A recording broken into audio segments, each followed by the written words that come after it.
Why is Nickelback so hated? Every list you look at about the most hated bands in the world, you don't even need to read them to see what's number one. In short, there are plenty of hated bands, Limp Bizkit and Creed for example, but there's something special about the hatred for Nickelback. Let's have a look at the reasons behind. 1. Popularity. When How You Remind Me came out, it was played to death on American radio. Skyrocketing to the number one position on Billboard, it was the most played radio song of not just 2002, but that whole decade. In fact, within that year, there was not a single moment where How You Remind Me was not being played on some radio station in America. And this isn't their fault. Back in 2002, people had a lot less independence on what they listened to. Meaning that unless you own the CD, you listen to what the radios liked. And there was one song that the radios liked more than anything else. How You Remind Me. As a result, it's pretty understandable how people began to grow sick of not only the song, but also the band as a whole. Luckily, this wasn't a problem for the bandmates, or at the very least not Chad Kroeger, who to this day isn't sick of performing it. Anyway, when Silver Side Up came out, it topped the charts in 5 countries, proving that their popularity was far from over. And 50 million sales later, it took a long time before the public began to get much of a break from them. And again, this isn't their fault. Personally, I think How You Remind Me is a really good song. Sure as hell better than the music that goes number one nowadays, but it's also understandable how any song that gets shoved in people's throats so much becomes so hated. This kind of brings us on to our second point. 2. Commercialization. This is pretty difficult to separate from popularity, the last point, so I won't keep it too long. As much as Nickelback tries to promote themselves as a heavy metal / hard rock band, they ultimately keep a very polished and commercialized sound. They do use some gain on their guitars, and Chad Kroeger has a very Dave Grohl-ish post-grunge voice.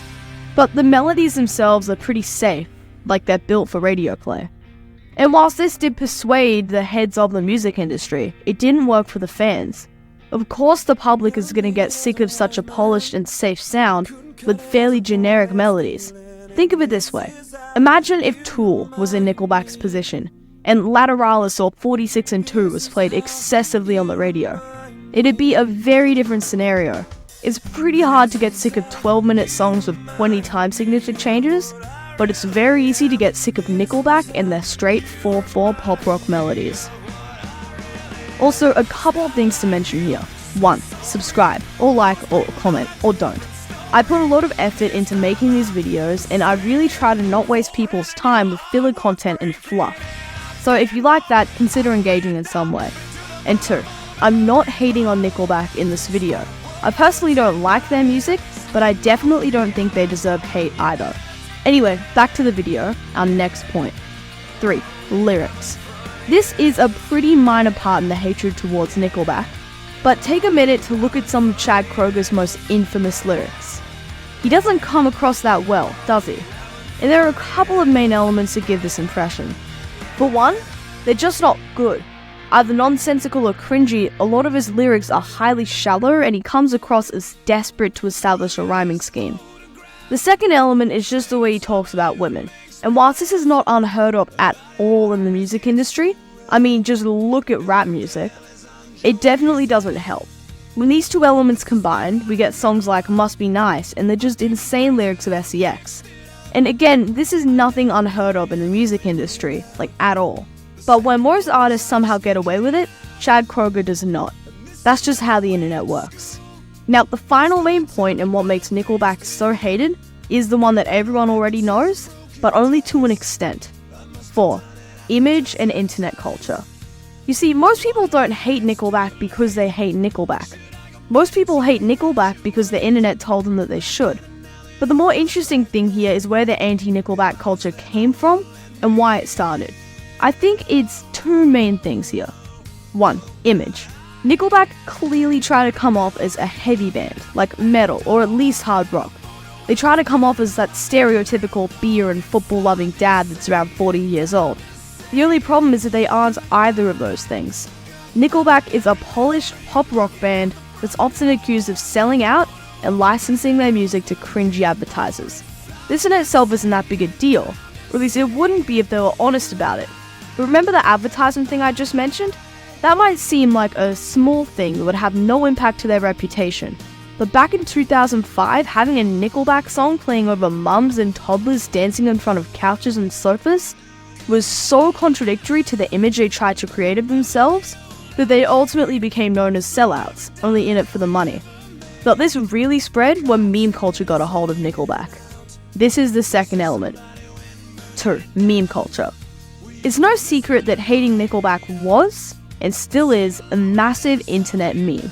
None of this would have happened if it wasn't for everything I've already mentioned, but it did, and here's the story behind it. In 2003, the comedian Brian Posehn appeared on the Comedy Central TV show Tough Crowd. In the episode, he jokes about how bad music makes people violent, using Nickelback as an example. This was like a golden opportunity, as neither of the other two hosts had ever heard of the band, somehow. He would proceed to confidently reassure them on how bad Nickelback were, until they were both convinced. This in itself wouldn't have been that big a deal, except for the fact that this specific episode, especially the line, "Hearing Nickelback makes me want to kill Nickelback," will be featured in the comedy station's main advertisement, which was shown to millions of people across the world for a time period of over half a year. This is where it started, and soon everyone who shared Brian Posehn's belief would take to forums to discuss. Hatred for Nickelback went viral, both in real life and online. The spotlight was taken off Limp Bizkit and Creed, and was now focused in real life and online on Nickelback. Even those who had never heard one of their songs knew there was something wrong with them, leading us to now. Nickelback is undoubtedly the most hated band on the planet, a position that they have held for years, long enough for band members to start embracing the title. But it feels like something is changing. People now more than ever are realizing how frankly stupid it is to solely believe that a band is bad because a bunch of other people do. And whilst Nickelback may not ever be loved again, it seems that maybe another band will come along and take the spotlight off them. Please subscribe. Have a great day.